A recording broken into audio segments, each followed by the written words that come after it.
Hello, Adrian. So great to see you. How are you today? I'm terrific. You look great, by the way. You look Well, terrific. thank you. So do you, sir. Listen, I've interviewed you many, many times over the years for all your fabulous films. Look, let's start with the Toronto connection to Flashdance because there is one slightly, correct?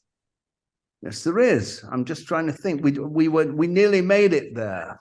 Nearly made it there. Yeah, but isn't it loosely based on a dancer from Toronto? That's funny because I was for some reason remembering it as being Pittsburgh, but you're right. It was Toronto. Yeah. The Yeah. original Flash dancers, I guess, were there. Yeah. Thomas. So we take credit for your whole film. I just have to tell Good. you that. Good. I'm pleased. But listen, like I say, I always say, like whenever I think about Flashdance, I go, "What a feeling!" Like honestly, it makes me always think about this film and feel good about it. It was such an iconic film, still is. New people watching it all the time. People who've seen it a million times are watching it another million times. But I understand, Adrian. Take me back to when you were first presented the script because you almost did not do it.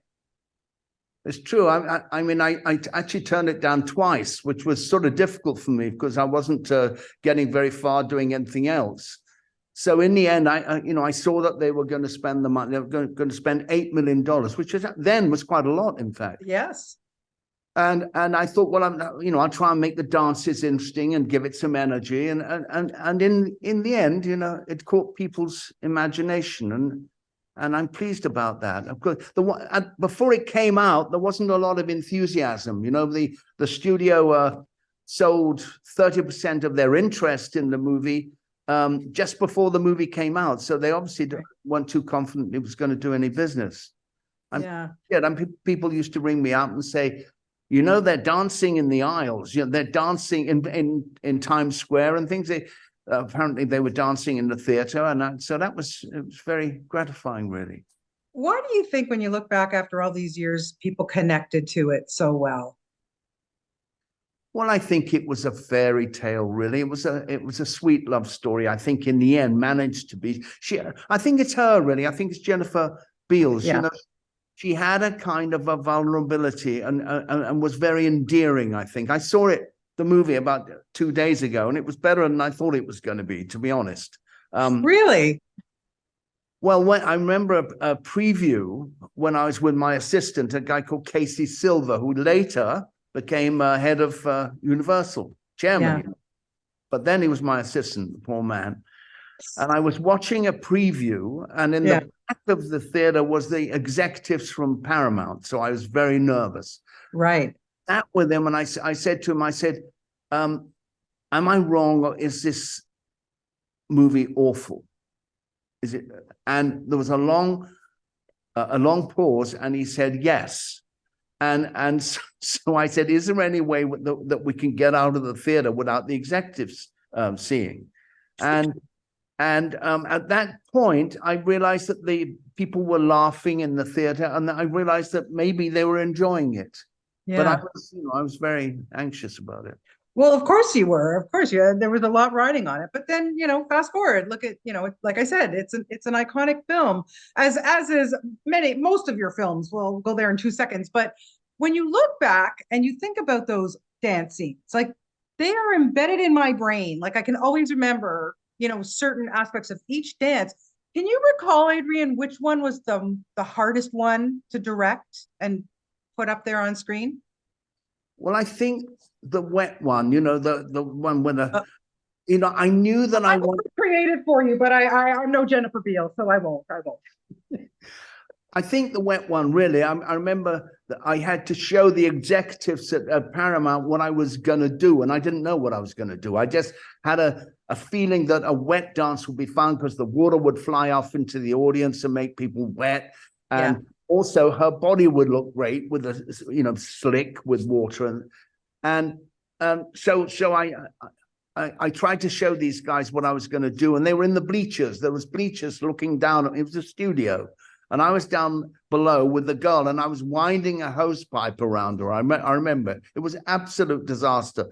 Yeah. And I could see the skepticism on their faces, that this was a disaster. This would never work. but you know, with sort of trial and error, I managed to make it work. First off, I started with the wrong background, so the Yeah. water, you couldn't see the water. Right. So I switched it around the right way, and did it in slow motion and stuff. And that moment, it did help. It was quite good, I think. Quite good. I think you got the thumbs up from Bob Fosse. Is that correct? Yes, I did. It's funny, right? I said Yeah. to him, I said, because I'd heard he liked it, and in fact, he met me because he did like it.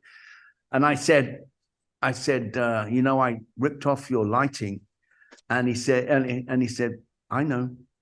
But he didn't complain. I ripped it off from Lenny. You remember Lenny? Yeah. Yeah, with the spotlight on the comedian coming from the yeah.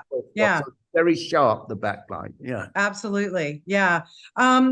So, you know, there's always talk about films being made, especially these days with streaming and you know, into these series.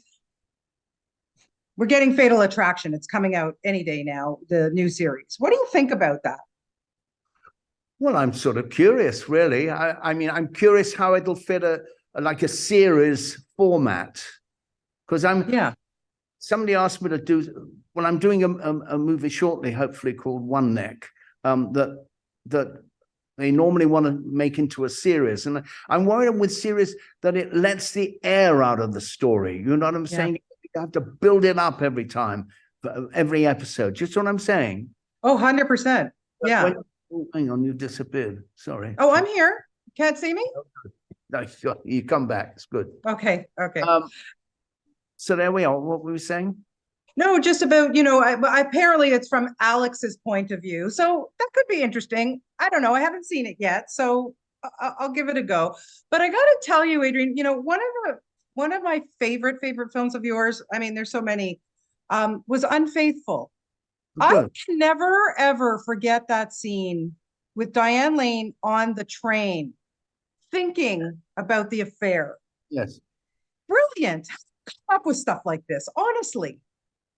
Well, it was interesting because one didn't really need to see the love scene. You know, I intercut it with the love scene with Martinez, you know, with the French guy. Yeah. That the love scene was sort of on her face, so in her face. Absolutely. You know? Yeah.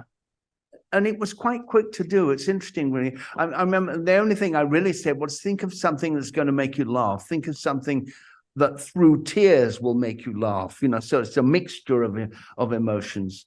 And she was a lovely actress to work with. Yeah, she was. Good. Oh yeah. Did she ever give it up? I'm dying to know what she was thinking about, because that whole scene, yes, was her expression on her face. And she never told me. She never told me. But I like actor secret. I like the mixture of stuff, the guilt and the laughter and the tears. You know, it's good. It was amazing. The reality of going into that bathroom and washing, the reality of that, I thought that was interesting. Yeah. You know, with there was a soap thing. Yes. You're getting around with that. Yeah, I agree. You know, when you think about all the films you made, Adrian, you were so, you know, ahead of your time in terms of, you were so provocative, you know, you really, really shocked us with a lot of stuff, every single film. Were you ever nervous as a young director about what you were going to be presenting to an audience? I can't imagine you weren't a little bit scared. Well, I think you're scared all the time, really. I mean, you know, I always think making a film is half nightmare and half ecstasy, you know, and nothing much in between. You know, but I've always been interested in doing the small picture, the movie about you and me, or whoever else is in. I've always been much more interested in that than doing Matrix, you know, although I can admire it. Do you see what I'm saying? So yeah. Stuff where you can put your feet in the shoes of the actors and be them, and go through that nightmare or go through that whatever, you know. Yeah. Well, boy, have you ever given us some fabulous movies. Honestly, thank very you. kind to me today. Very kind to me. Kind. I'm not. Listen. I'm not blowing up smoke here, my friend. You are one of my favorite all-time directors. So please come to Toronto. Please come back here. Up Make to. a movie here. I'm thrilled to hear that you're making another film. So Thanks for reminding me that it was. I mean, I shot in Pittsburgh, and I was going to shoot in Toronto, but ended up not doing. But thanks for reminding me that that's where they came from. You're right. well, no, listen, my pleasure, and I'm holding you to coming and giving us so many more films, Adrian. You are not finished yet, my friend. So thank you, and 40th anniversary of Flashdance. Boy, do I feel old, but thank you for making me feel young for a few minutes today. I appreciate it. Hi, sweetheart. Lovely, lovely to meet you. Okay, take care. Take care of yourself. Bye bye.